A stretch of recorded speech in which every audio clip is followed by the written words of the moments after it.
All right, House of Payne fans, we're here to talk about Season 9, Episode 17, entitled Dirty 30. So before going forward in the video, make sure you hit that like button, hit subscribe, click that bell, and select all. That way you allow all notifications to come through when I post to the channel, and follow me on social media. Links are in the description below. In the off chance notifications still don't work for you, some people have been hitting me up saying, hey, I've selected all, but I'm still not being notified. What some YouTubers have been saying is unsubscribe from the channel, but then subscribe right back. Pretty much the equivalent of blowing in your game cartridge back in the 90s, or simply cutting something off and cutting back on. Unsubscribe from the channel, but then subscribe right back and then cut on notifications. It should work. So, what were my thoughts on the episode? If you watch my preview, I think I did a trailer breakdown for this one. I'm pretty sure I did. And I talked about how they are pretty much extending the, oh, Curtis got high, so now Ella's high. And based on the preview for next week's episode, it looks like it's the, oh, they're coming down from the high. If you watch Bruh, which has made its full season 1 run on BET Plus already, and you've been following my reviews of that show, you know I said that when it comes to that series so far, at least in season 1, the weakest story arc, or the worst story arc, was easily the Regina Peter wedding and how Bill was reacting to it. That entire string of 4 to 6 episodes, I forgot the exact amount because I wish I could just forget those stack of episodes. I feel like that's going to be the equivalent of Curtis and Ella being high in House of Payne. This does not need to be stretched out for as long as it's been stretched out. But let's not talk about last week. Let's just focus on this week. Basically, we got Floyd taking Curtis over to CJ's, who's confused. Like, first of all, Floyd, what's going on? It's late at night. What's going on? And the funniest bit about this is when Curtis was going on, it's like, oh, now I know what you need. Now I know what you need is going through, Lord. Oh, it's I'm going to be out here on these streets doing what I can to get a hit. And then basically he, I think at one point he was trying to hump the table thinking it was Ella. And sad to say, it took about 5 minutes just to tell CJ that Curtis was high from hitting the vape pen. I'm used to it by now, in regards to how long it takes for a character to just say something that could easily be said. You could argue, well, Jeremy, every time Floyd was trying to tell CJ, Curtis kept interrupting. That's true, but even Floyd did the gesture with his hands to suggest the vape pen, as in he got high from smoking, but it did not need to take as long as it did in order for it to be known that, oh, something is wrong. I'll speak more on that when I get to the end of the review. We go back to the house and we go back to Curtis and Ella's house, and I'll admit, hi Ella was actually pretty funny. Thinking that it was the Lord speaking with her, then she was having conversation with herself, basically talking to thin air. Oh, chicken. Oh, holy chicken. Oh, you died for our sins. I'm not going to lie. I did chuckle, but that's the one thing I hate about laughing at Tyler Perry stuff, because every time I laugh or chuckle at something, that thing that I found funny gets stretched out. Basically, the joke is, dragged out longer than it should be. That's pretty much how I felt about this whole, being high gag. But basically, at least there's confirmation, because I remember doing like my episode review last week and the trailer breakdown for this week. I'm like, I wonder how many mints Ella has, because we know at the end of the episode she had the one. Oh, must be oregano. Then she had 2, and I'm like, well, dang, we know Curtis hit the vape pen a couple times, but then it turns out he did 10, 15 times. So I'm wondering if Ella really enjoyed the taste of those mints. Would she eat more off screen? And then we'll find out in the next episode that she had X amount of mints. But luckily, she only had the 2, realized what was going on, and then she starts stripping even further.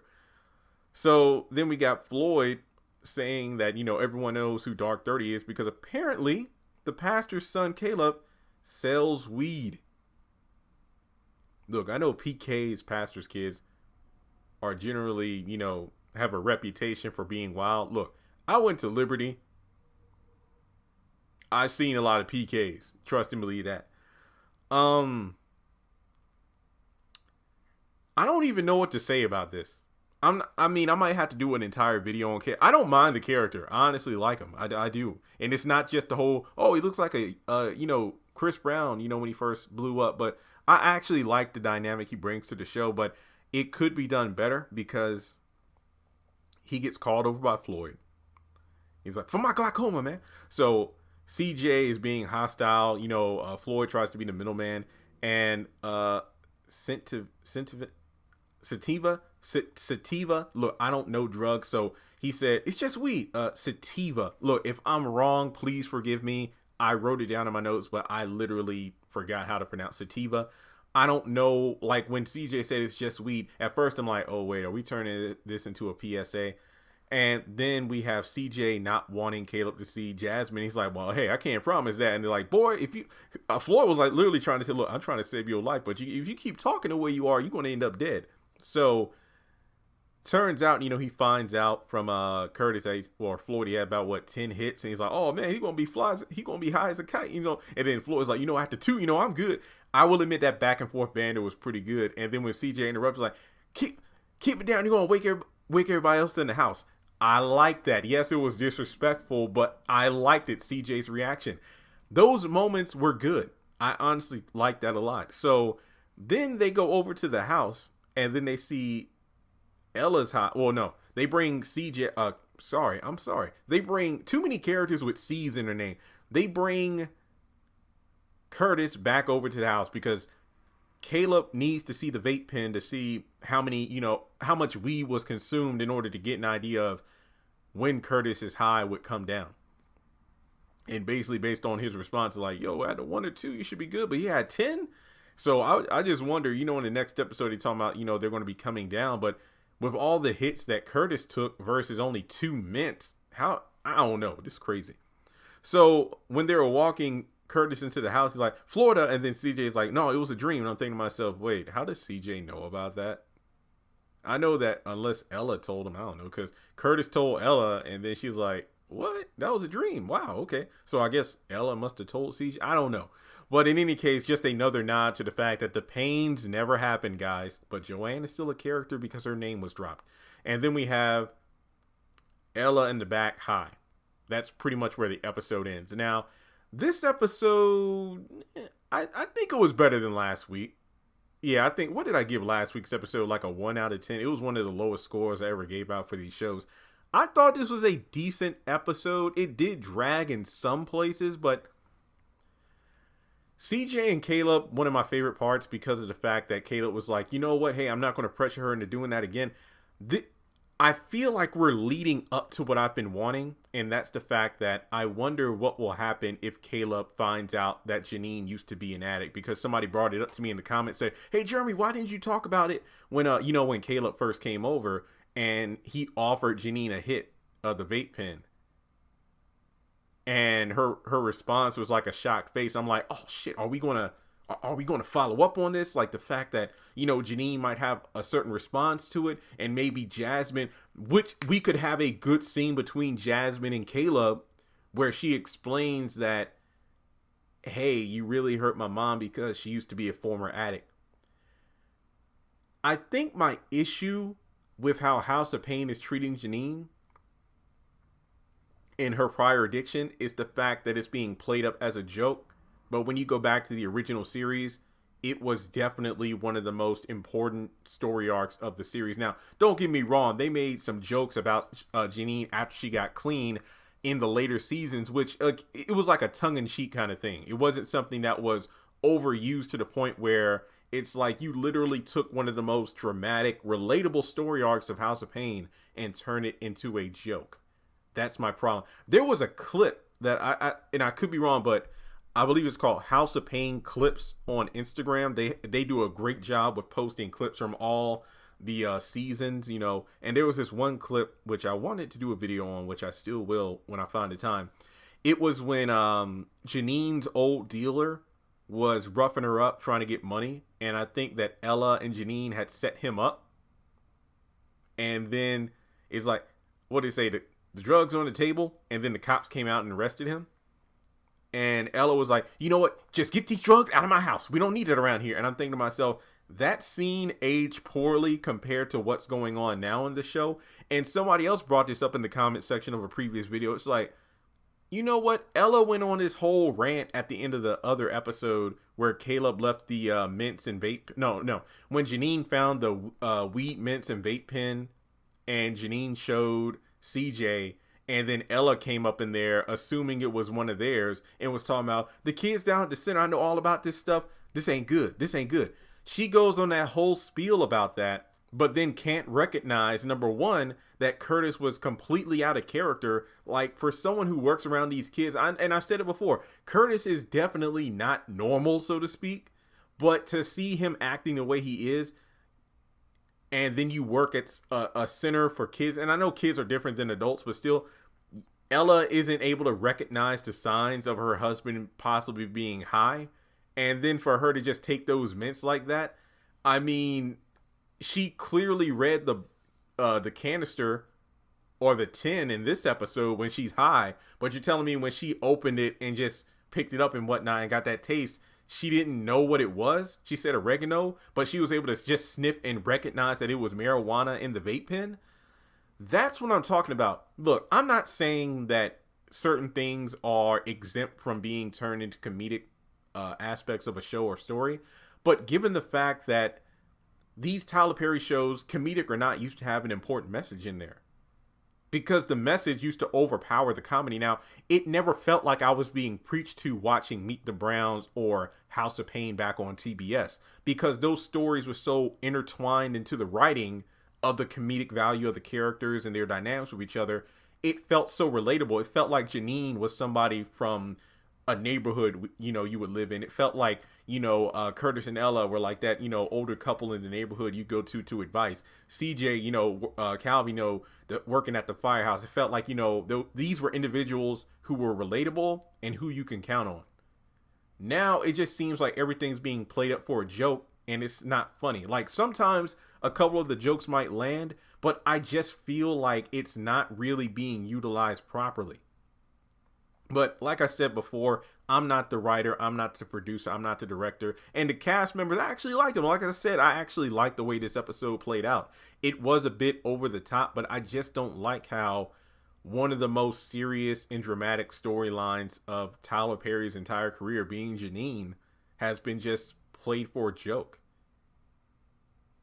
And like I said before, I really do hope that Caleb finds out about Janine's prior addiction, and then that might actually change his tune. I'm not saying he's going to have to, you know, come to Christ and stop selling drugs, even though that would be proper considering he's the pastor's son. Like, you know how on assisted living we had the bus driver's dad, the sheriff, come by the facility to talk with Jeremy. You would think, and no, not me, the name of Naeem Lim's character is Jeremy on assisted living. You would think that the pastor would show up at some point, and you would think like CJ or somebody would have words to say to him. Like, I was shocked. I mean, to have a teenager, you know, vape pen and everything, that's not uncommon, but to actually be a known drug dealer in the neighborhood,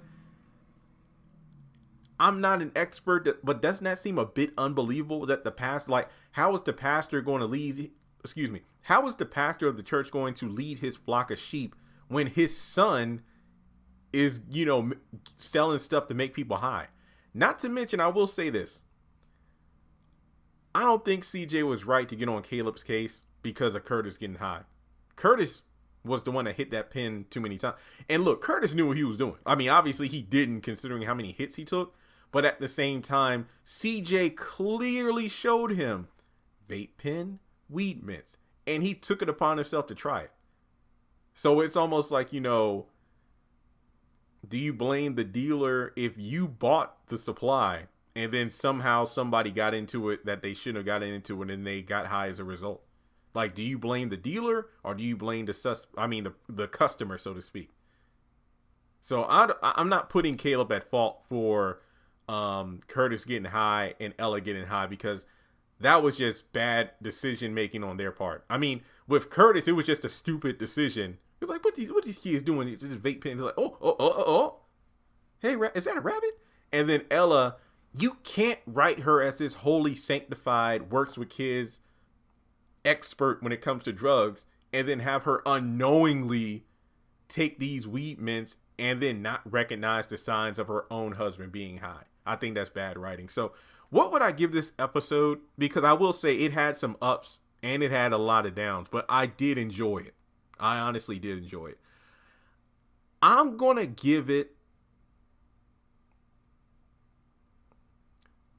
5 out of 10.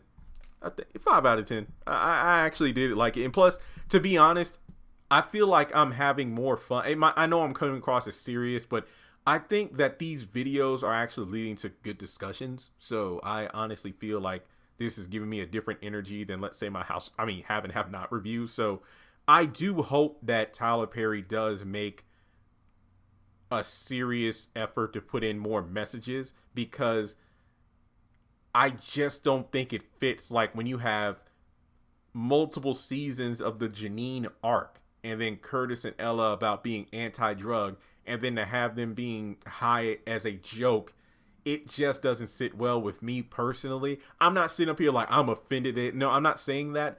I just think that it's bad character writing. But that's, again, just me. I do hope Caleb finds out the truth about Janine and whatnot, and they turn it around. But, yeah, I know if I found out the pastor's son was not only seeing my daughter and pressuring her to do drugs and then selling drugs, I sure as hell would not want my daughter hanging around him. No, CJ was right to put his foot down. Like I said, I only disagree with him getting on Caleb's case because Curtis got high. That was Curtis. But, yeah, we'll just have to wait and see how it plays out. But thanks so much for tuning into this video, guys. Normally, I try not to allow these videos to get to the length of an episode, but they're only 21 minutes. And like I said, it actually brought up a good discussion. So I hope the comment section has a good discussion about this as well. If I see a decent amount of comments, I might hop in, give my 2 cents, and we'll go from there. But guys, I appreciate all the support on the channel. Like I said before, if you're having trouble with notifications, try unsubscribing, then subscribe again. It's not going to count as 2, so it's not like I'm trying to get my numbers up. Like, you unsubscribe, then you subscribe, then turn on the notification bell and select all. That should work. And if you want to donate to the channel, feel free to do so on PayPal, Cash App, or join Patreon for as little as $1 a month. Thanks so much for tuning in, and let me know your thoughts on Dark 30.